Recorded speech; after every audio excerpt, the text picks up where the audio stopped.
আসসালামু আলাইকুম ওরহমতুল্লাহি ওবরাকাত। আজকে আমরা আর্টিকেলের বাকি অংশ নিয়ে আলোচনা করব। Number 151, he has dash red and white horse. তার আছে, রেড অর্থ লাল, হোয়াইট অর্থ কালো, লাল এবং কালো রঙের একটি ঘোড়া।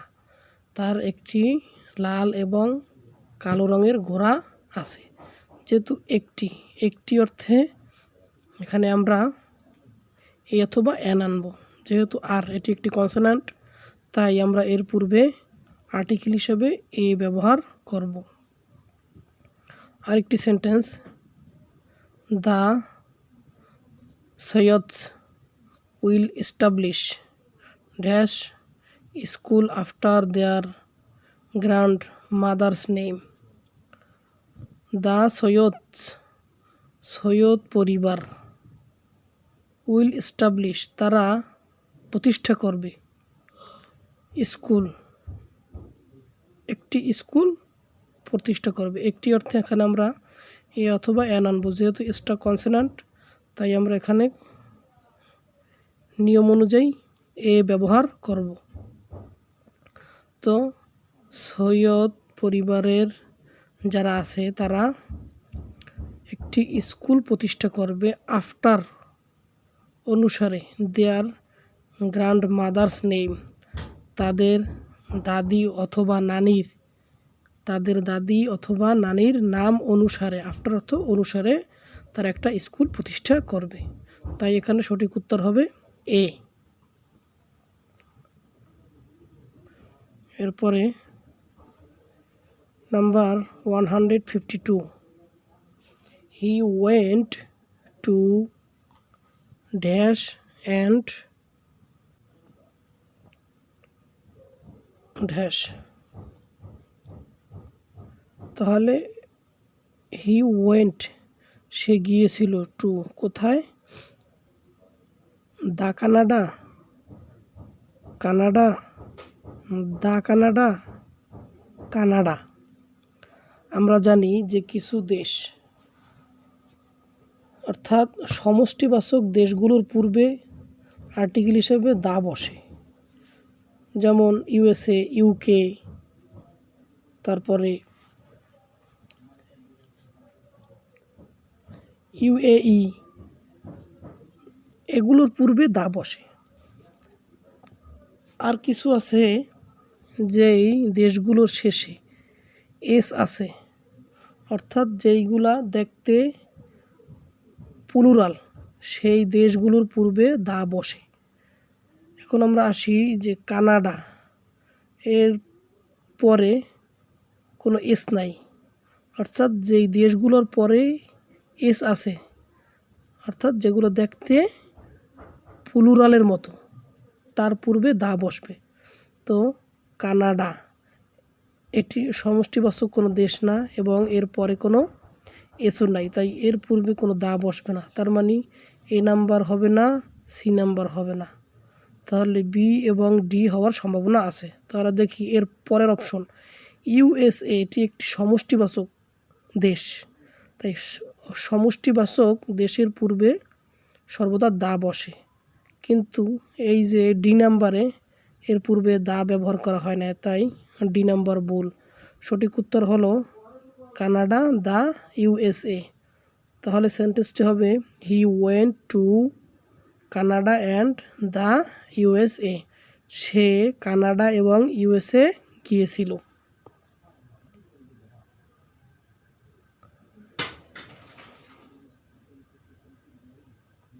One 153, choose the correct sentence.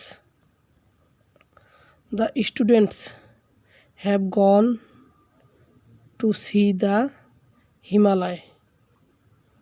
আমাদের এখানে একটা বিষয় খেয়াল রাখতে হবে যে হিমালয় এর ইংরেজি হবে হিমালয়স। তাহলে হিমালয় এটি ভুল, হিমালয়স এটি সঠিক হতে পারে। ডি নাম্বারে আছে হিমালয়। লয়েস এটি সঠিক হতে পারে। তাই আমরা দেখব যে বি এবং ডি এই দুইটির মধ্যে কোনটি সঠিক হয়। তো the students have gone to see the Himalayas, আর the students have gone to Himalayas. এখন আসি হিমালয়, এটি একটি হিমালয় পর্বতমালা। হিমালয় পর্বতমালা, পর্বতমালার পূর্বে সর্বদা আর্টিকেল হিসাবে দা বসে, সর্বদা আর্টিকেল হিসাবে দা বসে, কিন্তু এই জায়গায় দা ব্যবহার করা হয় নাই। তাই আমরা দেখতে পাচ্ছি যে হিমালয়স এর পূর্বে দা ব্যবহার করা হয়েছে, তাই বি নাম্বারটি সঠিক উত্তর হবে। 154 the correct sentence of the following, নিচের সঠিক সেন্টেন্সটি আমাদের বের করতে হবে। আমাদের নিয়ম খেয়াল রাখতে হবে যে পদ্মা এটি একটি নদীর নাম, নদীর নামের পূর্বে সর্বদা দা ব্যবহার করতে হয়। যেটির পূর্বে দা নাই সেটি আমরা আগেই বাদ দিয়ে দেব, সি নাম্বারটা বাদ। এখন আসি তিনটের মধ্যে আবার কোনটা সঠিক দেখা যাক। যে ইস, এখানেও আছে ইস, এখানেও আছে ইস। লংগেস্ট লংগেস্ট লংগেস্ট, আর এখানেও আছে ইস লংগেস্ট, কিন্তু আমরা দেখতে পাচ্ছি এখানে লংগেস্টের আগে দা নাই, এখানে লংগেস্টের আগে দা নাই, এই যে ডি নাম্বারে লংগেস্টের আগে দা নাই। যেহেতু আমরা জানি যে নিয়ম হলো যে সুপারলেটিভ ডিগ্রি এর পূর্বে সর্বদা দা ব্যবহার করতে হয়, সুপারলেটিভ ডিগ্রি এর পূর্বে দা ব্যবহার করতে হয়। বাকি দুটি সুপারলেটিভের পূর্বে দা নাই, সেহেতু এই এ এবং বি এ দুটি ভুল। তো সঠিক উত্তর হবে ডি নাম্বারটি, the Padma is the longest river in Bangladesh. Padma হয় বাংলাদেশের সবচেয়ে দীর্ঘতম নদী। এরপরে 155 I know he is dash honest man. I know আমি জানি, আমি জানি, কি জানি? He is an honest man, সে একজন সৎ মানুষ। অনেস্ট, যদিও অনেস্ট এটি কনসোনেন্ট ওয়ার্ড দিয়ে শুরু হয়েছে, কিন্তু এর উচ্চারণ হয়েছে ভাওয়েলের মতো, তাই এর পূর্বে আমরা অ্যান ব্যবহার করব, অ্যান, তাই উত্তর হবে an. I know he is an honest man. এরপরে 156 I saw dash bigger. Bigger শব্দের অর্থ হইল ভিক্ষুক। তো দেখব যে ভিক্ষুক, one I, one eyed, one I, one eyed, one I, one eyed এর অর্থ হলো এক চোখওয়ালা। যখন এটি এই আমরা যেহেতু লক্ষ্য করি যে বিগার এই শব্দটা হলো নাউন, নাউনের পূর্বে যেটা বসবে সেটা অ্যাডজেক্টিভ, তাহলে অর্থ হবে যে আমি দেখেছিলাম এক চক্ষুওয়ালা ভিক্ষুককে। তাহলে যখন আইডা যখন অ্যাডজেক্টিভ হিসেবে আসবে তখন এটা আইড হয়ে যাবে, ওয়ান আইড। এরকমের আরও আমরা অনেক শব্দ দেখতে পাই, যেমন ব্রাউন আইড, তারপরে আছে ব্লু আইড, তারপরে আছে ওয়াইড আইড। ওয়াইড আইড শব্দের অর্থ হলো যে অতি সরল, অর্থাৎ সরল সোজা। তারপরে আছে শার্প আইড, অর্থাৎ তীক্ষ্ণ দৃষ্টি। এই যে তীক্ষ্ণ দৃষ্টি, এই রকমের করে আমরা যখন দেখব যে আইটা অ্যাডজেক্টিভ হিসাবে আসবে তখন এটি আইড হয়ে যাবে। তাই যেই জায়গাটায় ই যুক্ত নয় সেটি ভুল হবে, তাই এখানে আই আছে, আইড নেই, তার মানে এটি ভুল। আর এখানে আই আছে, আইড নেই, তার মানে এটিও ভুল। এখন আমাদের দেখতে হবে বি এবং ডি এর মধ্যে কোনটি সঠিক। তাহলে 1 আমরা জানি ও এর উচ্চারণ যদি ওয়া এর মতো হয়, ও এর উচ্চারণ যদি ওয়া এর মতো হয় তাহলে এটি ও, এটি একটি ভাওয়েল, তার মানে এর সামনে হবে এন। যেহেতু ওটা ওয়া এর মতো উচ্চারিত হয়েছে তাই এখানে এন না বসে এ বসিবে, তাই উত্তর হবে ডি নাম্বার। তাহলে I saw A one eyed bigger, আমি এক চোখওয়ালা ভিক্ষুককে দেখেছিলাম। নাম্বার 157, মাই mother gave me dash 1 taka note, আমার মা আমাকে 1 টাকার নোট দিয়েছিল। তো 1 আমরা জানি যদিও ওখানে 1 ও আছে, ও একটি ভাওয়েল আর এর পূর্বে এন বসে, কিন্তু ওটা ওয়া এর মতো উচ্চারিত হয়েছে বিদায় এখানে এন না বসে এই বসবে, তাহলে উত্তর হবে এ নাম্বার। উত্তর হবে A number. My mother gave me a 1 taka note. Number 158, Sohana is dash European lady, Sohana একজন ইউরোপিয়ান মহিলা। তো ইউরোপিয়ান এই শব্দটি ই দিয়ে শুরু হয়েছে, কিন্তু এটি ইউ এর মতো উচ্চারিত হয়েছে। ই দিয়ে যেহেতু শুরু হয়েছে তাই সাধারণ নিয়ম অনুযায়ী ই এর পূর্বে আমরা এন যুক্ত করব, কিন্তু যেহেতু এই ইটা ইউ এর মতো উচ্চারিত হয়েছে তাই আমরা এখানে এন যুক্ত না করে আমরা এ ব্যবহার করব, এ। তাহলে সঠিক উত্তর হবে A number. Sohana is a European lady, Sohana একজন ইউরোপীয় মহিলা।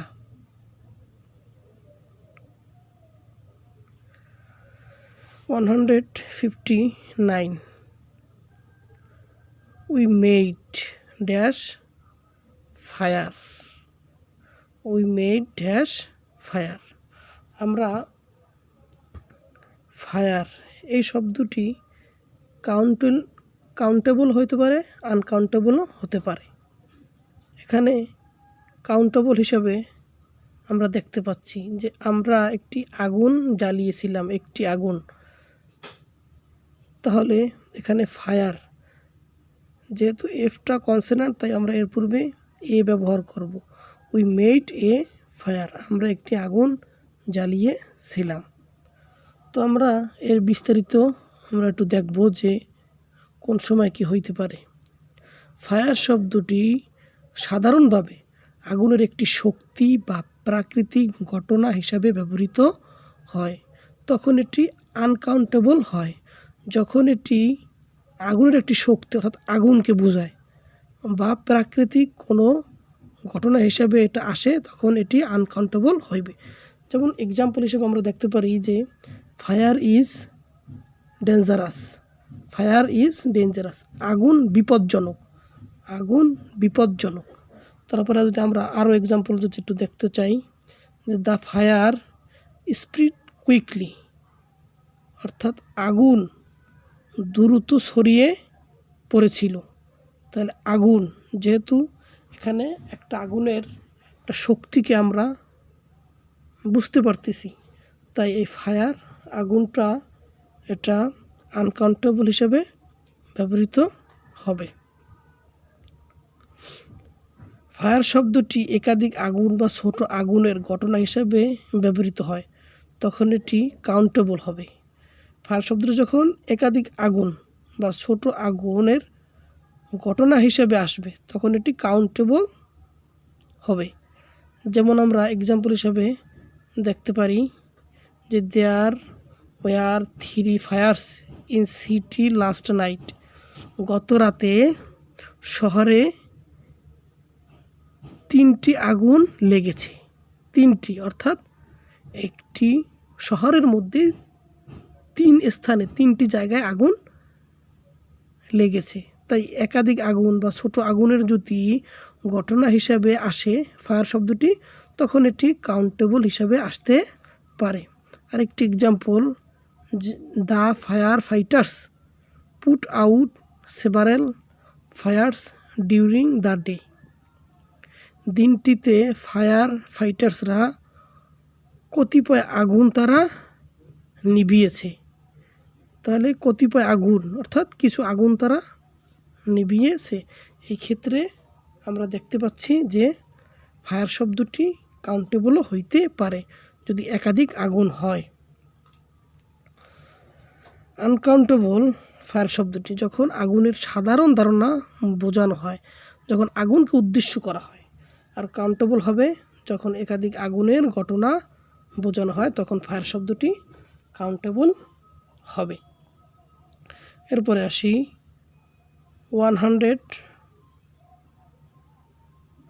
160। This book is one. এই বইটাই সেই বই, এই বইটাই সেই বই। হুইচ, এখানে হুইচ উজ্জ্বল, যেটি I was seriously looking for, যেটি আমি একেবারে সিরিয়াসলি খুঁজতেছিলাম, এইটাই কি সেই বই। যেহেতু এই ওয়ান দ্বারা এখানে বুক বোঝানো হয়েছে, এইটাই সেই বই, এইটাই সেই বই।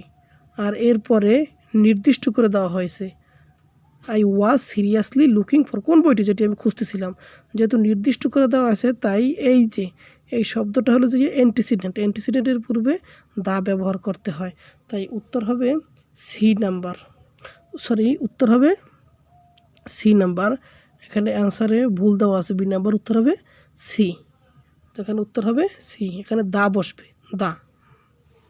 তো এখানে আরেকটা দেখতে পাচ্ছি আমরা, I found dash old lady came to our house. আমি দেখেছি বা পেয়েছি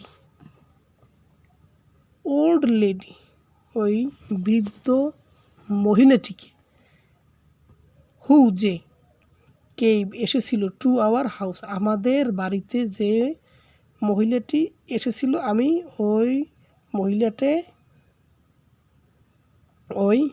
মহিলাটিকে দেখেছিলাম। তাই এখানে যেহেতু ওল্ড লেডি এই শব্দটাকে নির্দিষ্ট করা হয়েছে কেম টু আওয়ার হাউস, একটি বাক্যাংশ এসে নির্দিষ্ট করছে, তাই এই অ্যান্টিসিডেন্টের পূর্বে আমরা দা ব্যবহার করব। তো এখানে উত্তর হবে সি নাম্বার, উত্তর হবে সি নাম্বার। তো আমরা দেখতে পাচ্ছি যে উত্তর হবে সি নাম্বার, দা। তো এরপরে 161, he has MA from public university, say public university থেকে MA ডিগ্রি অর্জন করেছে। যেহেতু এম শব্দটা, এম উচ্চারণ করতে প্রথমে আমাদের এ অর্থাৎ এটি ভাওয়েলের মতো উচ্চারিত হইতেছে, তাই এখানে আমরা এম, যেহেতু এটি ভাওয়েলের মতো উচ্চারিত হয়েছে, সেহেতু আমরা এখানে এন ব্যবহার করব। তাহলে he has an MA from public university. এরপরে 162, দ্য মেঘনা ফলস ইন্টু ড্যাশ বে অফ বেঙ্গল। তাহলে মেঘনা নদী, ফলস পতিত হয়েছে অর্থাৎ মিলেছে, ইন্টু বে অফ বেঙ্গল। বে অফ বেঙ্গল এটি একটি, আমরা জানি যে বঙ্গোপসাগর, সাগরের নাম বঙ্গোপসাগর, তাই সাগরের নামের পূর্বে আমরা দা ব্যবহার করব। তাই এখানে উত্তর হবে এ নাম্বার, এ। তাহলে সেন্টেন্সটি হবে দ্য মেঘনা ফলস ইন্টু দ্য বে অফ বেঙ্গল। এরপরে 163, which one of the following sentence is correct, নিচের কোন সেন্টেন্সটি সঠিক? Dhaka is one Buriganga. আমাদের একটা নিয়ম খেয়াল রাখতে হবে যে নদীর পূর্বে, নদীর নামের পূর্বে দা ব্যবহার করতে হয়। তাহলে বুড়িগঙ্গা এর পূর্বে দা নাই, বুড়িগঙ্গা এর পূর্বে এ আনা হয়েছে, দা নাই। বুড়িগঙ্গা এর পূর্বে দা আছে, বুড়িগঙ্গা এর পূর্বেও দা আছে, তার মানে এ বি উত্তর ভুল। এখন আমরা দেখব সি এবং ডি এর মধ্যে কোনটি সঠিক। তাহলে বুড়িগঙ্গার পূর্বে আমরা এখানেও পাইলাম দা আর এখানেও পাইলাম দা। এখন আসি, এখানে ওয়ান আছে, ইজ আছে। ঢাকা এর পূর্বে দা নাই আর এখানে দা আছে। ঢাকা এটি একটি প্রপার নাউন, কোনো একটি স্থানের নির্দিষ্ট নাম। যেহেতু ঢাকা শব্দটি প্রপার নাউন, তাই প্রপার নাউনের পূর্বে কখনো আর্টিকেল বসে না। তো এখানে আর্টিকেল আনা হয়েছে ডি নাম্বারে, প্রপার নাউনের পূর্বে আর্টিকেল দেওয়া হয়েছে, তাই ডি নাম্বারটি ভুল। উত্তর হবে C number, Dhaka is on the Buriganga.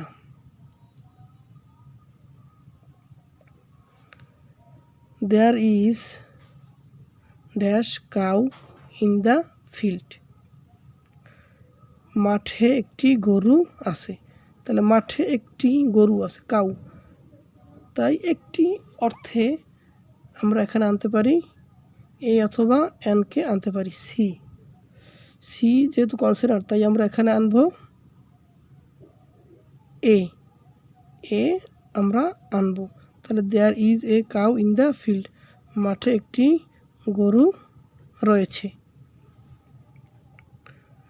পরে 165 হি রিসিভড ড্যাশ ওন্ট অর্থাৎ আঘাত, সে একটি আঘাত পেয়েছে, এই একটি অর্থে আমরা এখানে এ অথবা এন আনবো। যেহেতু ডব্লিউটা কনসোনেন্ট তাই আমরা এখানে এ ব্যবহার করব, সে একটি আঘাত পেয়েছে। Number 166 industry is dash mother of good lakh. Industry অর্থ পরিশ্রম, পরিশ্রম হলো মাতা অফ গুড লাক, সৌভাগ্যের মা। অর্থাৎ পরিশ্রম করলে সৌভাগ্য অর্জিত হয়, পরিশ্রমই সৌভাগ্যের মা। অর্থাৎ যে ব্যক্তি পরিশ্রম করে সে জীবনে উন্নতি লাভ করতে পারে। সৌভাগ্যের মাকে পরিশ্রমী। তো আমরা এখানে দেখতে পাচ্ছি নিয়ম আছে একটি, যে অফ থাকলে তার পূর্ববর্তী শব্দ নাউনের পূর্বে একটি দা ব্যবহার করতে হবে, তাই এখানে উত্তর হবে সি নাম্বার। তাই উত্তর হবে এখানে সি নাম্বার। সেন্টেন্সটি হবে industry is the mother of good luck. উত্তর হবে সি নাম্বার দা। 167 birds of dash feather flock together. Birds পাখিরা এ ফেদার শব্দের অর্থ হলো একই ধরনের, একই পালকের। অর্থাৎ এ ফেদার একই ধরনের পাখিরা, ফ্লক কি হয়, দলবদ্ধ হয়, একত্রিত হয়, টুগেদার একসঙ্গে। অর্থাৎ একই ধরনের পাখিরা তারা একসঙ্গে একত্রিত হয়। এর মানে হলো যে চোরে চোরে মাসতুতো ভাই। এটি একটি প্রবাদ বাক্য। তোমরা দেখতে পাচ্ছি যে একই ধরনের, এই ক্ষেত্রে a feather, birds of a feather, তাই এখানে উত্তর হবে এ। উত্তর হবে এ ফেদার।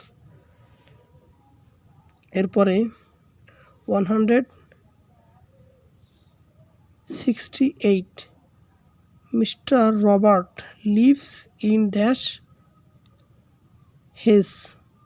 এই হেজ এটি একটি নেদারল্যান্ডসের একটি শহর। এই হেজ আমরা আগের ক্লাসে পড়ছিলাম যে যখন কোনো একটি একটি স্থানের নামের বর্ণনামূলক ভৌগোলিক অর্থ থাকে তখন সেই স্থানের নামের পূর্বে দা ব্যবহার করতে হয়। এই হেজ এই শব্দটির একটি বর্ণনামূলক ভৌগোলিক নাম আছে। কেন নেদারল্যান্ডসের শহরের নাম কেন হেজ হইল? এই হেজ শব্দের অর্থ হইল কাউন্টের বনভূমি বা শাসকের সুরক্ষিত এলাকা। হেজ শব্দের অর্থ হলো শাসকের সুরক্ষিত এলাকা, যা একসময় হল্যান্ডের কোনো একটি স্থানে, অর্থাৎ ওই স্থানে শাসকদের শিকার ও বাসস্থানের জায়গা ছিল। যেহেতু ওই স্থানে একসময় হল্যান্ডের শাসকদের শিকার ও বাসস্থানের জায়গা ছিল, তাই ওই স্থানটির নামকরণ করা হয়েছে হেজ। আর হেজ শব্দের অর্থ হলো শাসকের সুরক্ষিত এলাকা। তাই আমরা দেখব যে হেজ এই শব্দটির পূর্বে দা বসাতে হবে। তাই কোনো স্থানের নামের বর্ণনামূলক ভৌগোলিক অর্থ থাকলে তার পূর্বে দা ব্যবহার করতে হয়। তাই সেন্টেন্সটি হবে mister Robert lives in the hedge.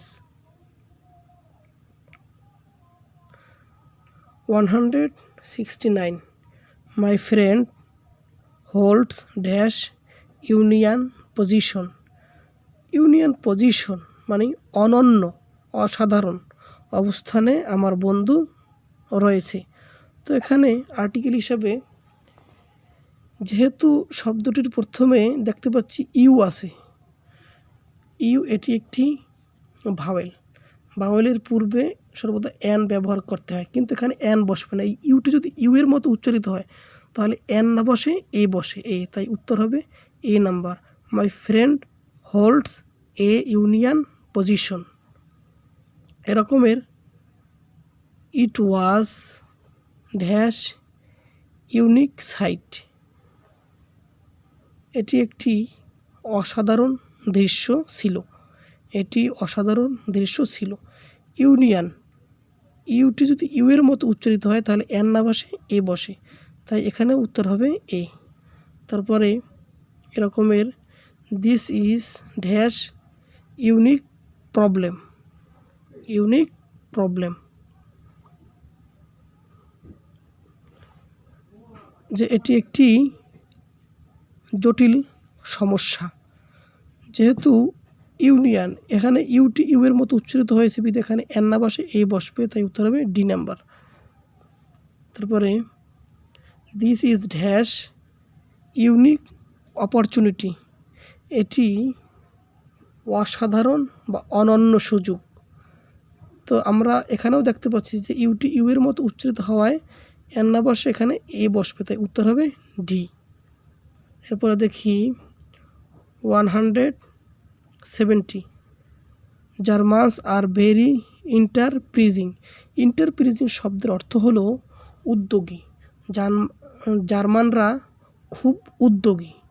তাহলে আমরা জানি যে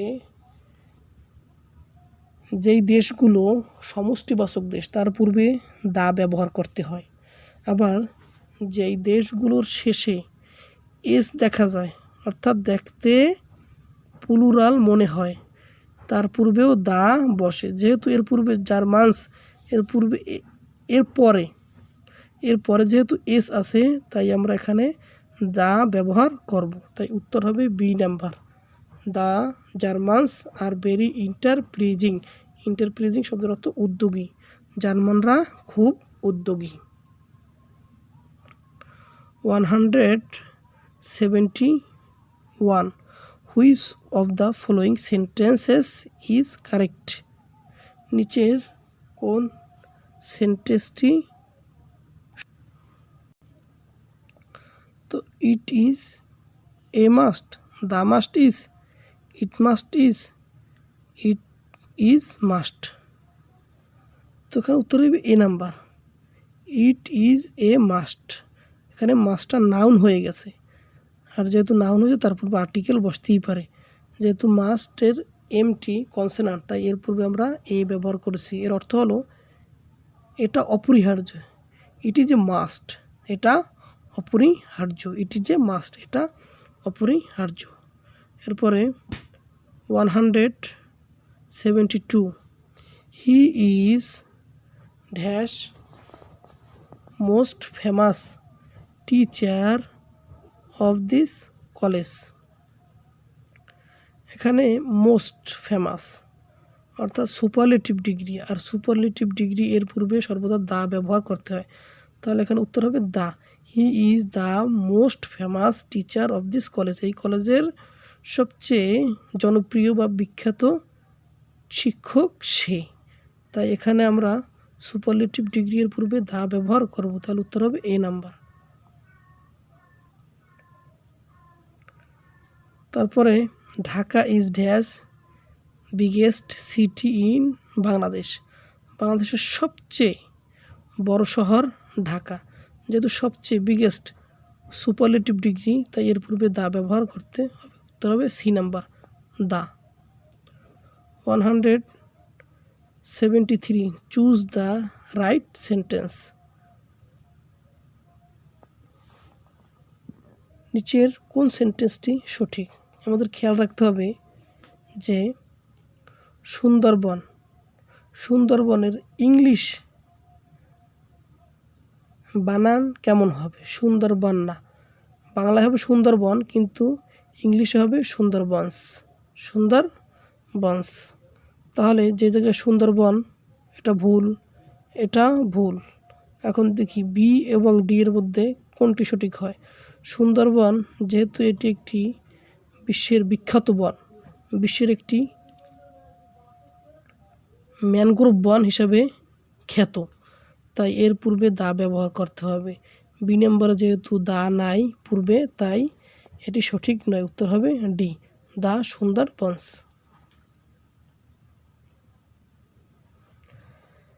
174, Tisha has a knack for playing dash piano. তিশার আছে কি আছে? এ নেক অর্থাৎ স্বাভাবিক দক্ষতা তার আছে, ফর প্লেয়িং বাজানোর, পিয়ানো বাজানোর তার স্বাভাবিক দক্ষতা আছে। এখন এই শূন্যস্থানে কী হবে? শূন্যস্থানে আমরা জানি যে যদি কোনো বাদ্যযন্ত্র বাজানো বোঝায় তাহলে তার পূর্বে দা অথবা ওয়ান, দা অথবা ওয়ান দুটির যে কোনো একটি বসতে পারে। তাহলে এখানে দাও বসতে পারে অথবা এখানে ওয়ান এটিও বসতে পারে। সি এবং ডি দুটোই উত্তর হইতে পারে। 175, কোনটিতে আর্টিকেলের সঠিক প্রয়োগ নাই? ইউনিভার্সিটি, ইউটি ইউ এর মতো উচ্চারিত হয়েছে। আমরা জানি যে ইউ এটি হলো ভাওয়েল, আর এর পূর্বে এন ব্যবহার করতে হয়। কিন্তু ইউ যদি ইউ এর মতো উচ্চারিত হয় তাহলে এন না বসে এ বসে, তার মানে এটি ভুল। তার মানে এখানে সঠিক প্রয়োগ হয় না ভাওয়েলের। তার মানে আমরা প্রথমেই দেখতে পাচ্ছি যে এখানে এ নাম্বারটি ভুল। তাহলে মেন অর্থাৎ একটি মানব জাতির পূর্বে কখনো দা বসে না, এটি সঠিক আছে। আর্থ পৃথিবী, তাহলে যদি পৃথিবীতে আল্লাহ রাব্বুল আলামিন যা কিছু একক হিসাবে সৃষ্টি করছেন তার পূর্বেও দা ব্যবহার করতে হয়। আর আওয়ার যেহেতু এটি ভাওয়েলের মতো উচ্চারিত হয়েছে তাই এর পূর্বে এন ব্যবহার করেছে। তাহলে বি সি ডি তিনটাই সঠিক, এ নাম্বার ভুল। তাই এখানে এ নাম্বারে সঠিক আর্টিকেলের প্রয়োগ হয়নি। 176, ম্যানের পূর্বে কোন আর্টিকেল বসালে মানব জাতি বোঝায়? ম্যান দ্বারা যখন মানব জাতি বোঝানো হবে তখন কোনো প্রকার আর্টিকেল ব্যবহার করা যাবে না, অর্থাৎ দাও বসবে না, এও বসবে না, এনও বসবে না, কোনোটি বসবে না। তাহলে উত্তর হবে D. 177, choose the right sentence. কোন সেন্টেন্সটি সঠিক? আমরা জানি গোল্ড অর্থ স্বর্ণ, এটি একটি ম্যাটেরিয়াল নাউন। ম্যাটেরিয়াল নাউনের পূর্বে দা বা কোনো আর্টিকেল বসে না। তো দা গোল্ড সি নাম্বারে গোল্ডের আগে আর্টিকেল বসানো হয়েছে, এটি ভুল। গোল্ডের আগে এ বসানো হয়েছে, তাই এটিও ভুল। তাহলে এ এবং বি এর মধ্যে কোনটি সঠিক দেখি। তাহলে গোল্ড স্বর্ণ ইজ এ প্রিসিয়াস মেটাল, অর্থাৎ প্রিসিয়াস মেটাল, প্রিসিয়াস শব্দের অর্থ হলো এটি একটি মূল্যবান ধাতু। তাহলে গোল্ড হলো একটি মূল্যবান ধাতু। অর্থাৎ নাউনের পূর্বে যদি অ্যাডজেক্টিভ থাকে এরপরে একটা আর্টিকেল ব্যবহার করতে হয়, কিন্তু বি নাম্বারে কোনো প্রকার আর্টিকেল ব্যবহার করা হয় না বিদায় বি নাম্বারটি ভুল। তাহলে সঠিক উত্তর হবে gold is a precious metal, স্বর্ণ একটি মূল্যবান ধাতু।